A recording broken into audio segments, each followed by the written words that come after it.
পড়ার বিষয় পক্ষ থেকে বলছি, তোমরা যারা ক্লাস 12 এবং থার্ড সেমিস্টারে পড়ছো এবং তোমাদের যাদের রাষ্ট্রবিজ্ঞান অর্থাৎ পল সায়েন্স আছে, তাদের জন্য আমরা পড়ার বিষয় পক্ষ থেকে সমকালীন বিশ্ব রাজনীতির যে ইউনিট 3, সেই ইউনিট 3 আমরা লাস্ট পার্ট নিয়ে হাজির হয়েছি।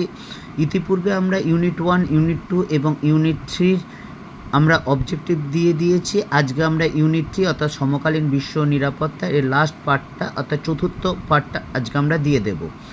উচ্চ মাধ্যমিক শিক্ষা সংসদ এই চ্যাপ্টারটায় 7 নম্বর রেখেছে, তোমরা দেখতেই পাচ্ছ। একটা জিনিস মনে রেখো, তোমরা হচ্ছে এই সেমিস্টারের প্রথম ব্যাচ, কাজেই যে বইগুলো আছে প্রত্যেকটা বই খুব ভালো। ছায়া বলো, রায়মার্টিন বলো, সাতরা বলো, দীপপ্রকাশিন বলো, প্রান্তিক বলো, যাই বলো না, প্রত্যেক কটা প্রকাশনী বই খুব সুন্দর। এবং যেহেতু তোমাদের থার্ড সেমিস্টার অবজেক্টিভের হবে বা এমসিকিউতে হবে, কাজেই বেশ কিছু বইতে বা প্রত্যেকটা বইতেই বেশ কিছু অবজেক্টিভ আছে যা অন্য বই বা কিছু কিছু বইতে নেই। কাজেই আমরা পড়ার বিষয় পক্ষ থেকে রায়মার্টিন বলো, ছায়া বলো, পারুল বলো, প্রান্তিক বলো বা দ্বীপ প্রকাশনী বই, এই কয়েকটি বই থেকে মোটামুটি যে প্রশ্নগুলো আছে যেগুলো খুব গুরুত্বপূর্ণ সেগুলো নিয়ে আমরা আলোচনা করেছি। যদি তোমরা এগুলো খুব ভালো করে পড়ো, অবশ্যই একটা খাতায় লিখে নেবে। খাতায় লিখে নিয়ে যদি নিয়মিত অভ্যাস করো, তাহলে অবশ্যই কিন্তু তোমরা পরীক্ষায় কমন পাবে। একটা জিনিস মনে রেখো, শর্টকাট মেথডে কিন্তু জীবনে চটকদারি পাওয়া যায়, কিন্তু জীবনের সাফল্য পাওয়া যায়, সামরিক আনন্দ হয়তো পাওয়া যায়, ভালো লাগতে পারে, এই কটা পড়লেই হয়ে যাবে। কিন্তু পরীক্ষায় যখন তুমি বসবে বা পরীক্ষা যখন রেজাল্ট বেরোবে, তখন কিন্তু সেই আনন্দটা হয়তো থাকবে না। কাজেই তোমরা প্রথম থেকেই ভালো করে পড়াশোনা করো, কারণ পরিশ্রমের কোনো বিকল্প হয় না। ভালো ফল করতে গেলে পরিশ্রম করতেই হবে। তাই চলো কথা না বাড়িয়ে আমরা শুরু করি যে ইউনিট 3 সমকালীন বিশ্ব নিরাপত্তা, যার জন্য উচ্চ মাধ্যমিক শিক্ষা সংসদ 7 নম্বর বরাদ্দ রেখেছে, সেই চতুর্থ পাঠটা বা অন্তিম পাঠ নিয়ে আমরা শুরু করি। আমরা এই সমকালীন বিশ্ব নিরাপত্তা ইতিপূর্বে আমরা থার্ড পার্টটা দিয়েছি, আজকে আমরা এই চতুর্থ বা অন্তিম পাঠটা দেব। তা চলো আমরা শুরু করি। তোমরা যদি ভালো লাগে আগের পার্টগুলো দেখে নিও এবং অবশ্যই খাতায় কিন্তু লিখে নেবে। আমরা এই 118 অবধি দিয়েছিলাম। তোমরা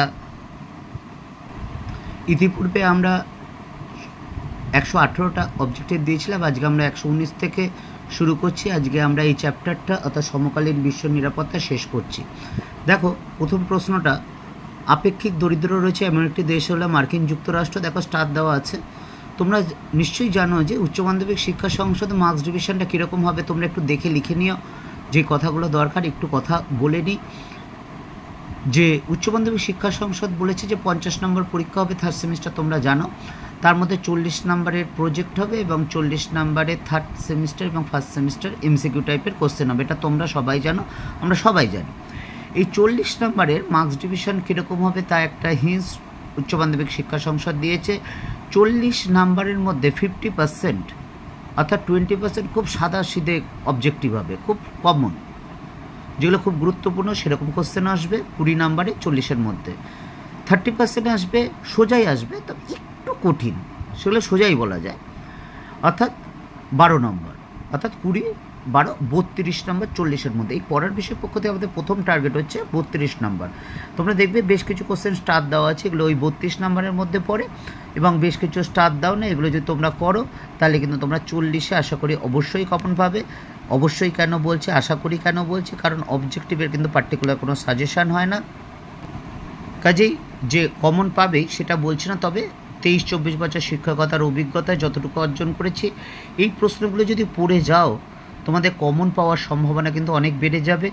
তোমরা নিশ্চয়ই বুঝতে পারছো আমরা পড়া বিষয় পক্ষ থেকে এই চ্যাপ্টারে 140-এর উপর অবজেক্টিভ কোশ্চেন আছে, 7 নম্বর তার জন্য আছে, এবং আমি বলতে পারবো না 40টা অবজেক্টিভ পড়ে যাও তুমি কিন্তু 7 নম্বর পাবে। কারণ হয়তো তোমার মনে হতে পারে 40টা কোশ্চেন পড়লেই আমি 7 নম্বর পেয়ে যাব। তোমরা একটু চিন্তা করে নাও যে 6টা কোশ্চেন পড়ে একটা কমন পাবে, যে অবজেক্টিভ, যেটা এমসিকিউ, বড় কোশ্চেন নয়। এটা মাথায় রেখে করো, এবং কারণ পরীক্ষাটা তুমি দেবে, রেজাল্টটা তোমার বেরোবে, কাজে ফলাফল যদি ভালো হয় তোমার হবে, খারাপ হলে তোমার হবে, এটা কিন্তু মাথায় ঢুকিয়ে নাও। কাজে অবজেক্টিভের তেমন কোনো সাজেশন হয় না, আমার দীর্ঘ 23-24 বছর শিক্ষকতায় দেখিনি। তবে হ্যাঁ, এগুলো ইম্পর্টেন্ট, এটা আমরা বলতে পারি। তবে হ্যাঁ, বড় কোশ্চেন আসলে আমরা বলে দিতে পারি যে এইগুলো পড়ো, নিশ্চিতভাবে কমন পাবে। তোমরা দেখবে আগেরবার যে আমরা উচ্চ মাধ্যমিক সাজেশান করেছি, বা সেকেন্ড সেমিস্টারে তোমাদের ক্লাস 11-এ যে সাজেশান করেছি, বা কলেজে আমরা history, pol science, philosophy, education নিয়ে আলোচনা করি, যে সাজেশান করেছি কী পরিমাণ কমন এসেছে। কিন্তু অবজেক্টিভে কিন্তু আমরা কোনোদিন সাজেশান করতে পারিনি, করা হয় না। তবে বলতে পারি এগুলো ইম্পর্টেন্ট। এর জন্যই দেখো আমরা এই চ্যাপ্টারে 7 নম্বরের জন্য কিন্তু 146টি কোশ্চেন দিয়েছি। আশা করি 146টি যদি তোমরা কোশ্চেন দেখে যাও, এবং অবজেক্টিভ পড়তে গেলে কিন্তু রোজ পড়াশোনা করতে হবে, রোজ রিভাইজ দিতে হবে, রোজ রিডিং দিতে হবে, শুধু রিভাইজ, এর বাইরে কিছু নেই। আগে যেমন লেখার ছিল, আমরা লিখে প্র্যাকটিস করার কথা বলতাম, সেটা আলাদা পদ্ধতি ছিল, যেটা আবার 4th সেমিস্টারে গিয়ে বলবো তোমাদের। কিন্তু এখন শুধু যখনই সময় পাবে, 5 মিনিট, 10 মিনিট, 15 মিনিট, যাই সময় পাও না কেন, শুধু কিন্তু রিভাইজ দিয়ে যাও। দেখবে পরীক্ষার সময় তোমাদের যেহেতু অপশন থাকবে, ঠিক উত্তরটাই কিন্তু তোমাদের মাথায় আসবে। পড়ার বিষয় পক্ষ থেকে এতটুকুই। আমরা তোমাদের জন্য ইতিহাস, রাষ্ট্রবিজ্ঞান, দর্শন এবং শিক্ষা বিজ্ঞান নিয়ে আলোচনা করি, উচ্চ মাধ্যমিক শিক্ষা সংসদ ঠিক যেইভাবে বলেছে। এরপর আমরা আরেকটু শেষ হয়ে গেলে, 1-2 চ্যাপ্টার শেষ হয়ে গেলে, উচ্চ মাধ্যমিক শিক্ষা সংসদ যে তোমাদের যদি মডেল কোশ্চেন সেট পেপার দিয়েছে, আমরা অলরেডি 5-6টা পেয়ে গেছি, 6টা পেয়েছি, যে সেগুলো করলে কিন্তু তোমরা আশা করি কমন পাওয়ার সম্ভাবনা অনেকটাই বেড়ে যাবে তোমরা যদি করো। যারা করবে তারা কিন্তু মনে হয় আমার দীর্ঘ অভিজ্ঞতা থেকে তোমরা অবশ্যই কিন্তু এগিয়ে থাকবে। পড়ার বিষয় পক্ষ থেকে এতটুকুই। অগ্রিম শুভেচ্ছা রইল তোমাদের জন্য। শুধু তোমাদের এই 3rd সেমিস্টার বা 4th সেমিস্টার নয়, কারণ যারও 1st বা 2nd সেমিস্টারে যা দিয়েছো, পরীক্ষা যেভাবে দিয়েছো, যেই পদ্ধতি দিয়েছো, সেটা অনেক কিছু তফাৎ আছে। কি তফাৎ? এক হচ্ছে প্রশ্ন বোর্ড করবে, 2 নম্বর পরীক্ষা তোমরা আউট সেন্টারে গিয়ে দেবে মাধ্যমিকের মতো, এবং খাতাও ঠিক মাধ্যমিকের মতো দেখা হবে, যেটা কিন্তু তোমার 1st সেমিস্টারে কিন্তু হয়নি। কাজেই কী কোশ্চেন হবে না হবে তুমিও জানো না, কেউ জানো না। তার জন্য কিন্তু ভালো করে রেজাল্ট করতে গেলে তোমাকে কিন্তু অবশ্যই পড়তে হবে। পড়ার বিষয় পক্ষ থেকে এতটুকুই। অগ্রিম শুভেচ্ছা রইল তোমাদের সকলের জন্য। শুধু এই 3rd সেমিস্টার বা 4th সেমিস্টার নয়, বা উচ্চ মাধ্যমিক খুব ভালো রেজাল্ট করবে তার জন্য নয়, তোমাদের সারা জীবন সুন্দর, সুখের, আনন্দ, সুস্থভাবে কাটুক, এটাই আমরা পড়ার বিষয় পক্ষ থেকে একমাত্র কামনা করি।